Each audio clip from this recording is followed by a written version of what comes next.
মাত্র 5 MB ডেটার জন্য 2000 পাউন্ডের মেশিন। বিশ্বাস না হলে চলুন এর ইতিহাসটা জানা যাক। 1956 সালের একটি সাদা কালো ছবি দেখতে সাধারণ মনে হলেও আসলে এটি প্রযুক্তির ইতিহাসে এক নীরব বিপ্লবের সাক্ষী। ছবিটিতে দেখা যাচ্ছে বিশাল আকারের একটি মেশিন বিমানে তোলা হচ্ছে। না, এটি কোনো যুদ্ধাস্ত্র নয়, কোনো ইঞ্জিনও নয়।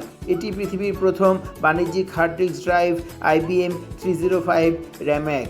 আজ যখন আমরা মোবাইল ফোনে হাজার হাজার ছবি, ভিডিও, ডকুমেন্ট রেখে দিই এক চিমটি জায়গায়, তখন ভাবতে অবাক লাগে একসময় মাত্র 5 মেগাবাইট ডেটা সংরক্ষণ করতে প্রয়োজন হতো 2000 পাউন্ডেরও বেশি ওজনের ফ্রিজের সমান এক দৈত্যাকার যন্ত্র।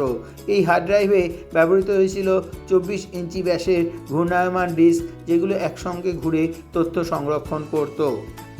IBM 305 র্যাম্যাকের পুরো নাম ছিল random access method of accounting and control. নামের মধ্যে লুকিয়ে আছে তার যুগান্তকারী বৈশিষ্ট্য র্যান্ডম অ্যাক্সেস। এর আগে তথ্য সংরক্ষণ মানেই ছিল পাঁচ কার্ড বা ম্যাগনেটিক টেপ, যেখানে নির্দিষ্ট তথ্য খুঁজতে হলে পুরো টেপ ঘুরে যেতে হতো। র্যাম্যাক প্রথমবারের মতো বাণিজ্যিক জগতে এনে দিল এমন এক প্রযুক্তি যেখানে তথ্য সরাসরি, দ্রুত এবং নির্দিষ্টভাবে অ্যাক্সেস করা সম্ভব হলো। এই 5 মেগাবাইট আজকের দিনে হাস্যকর মনে হতে পারে, বাস্তব হলো আজকের এই হার্ড ড্রাইভ রেজলিউশন বা ছবি কয়েক সেকেন্ডের ভিডিওই এই পুরো হার্ড ড্রাইভের সমান জায়গা দখল করে ফেলে। কিন্তু 1956 সালে এই 5 মেগাবাইট ছিল এক বৈপ্লবিক অর্জন।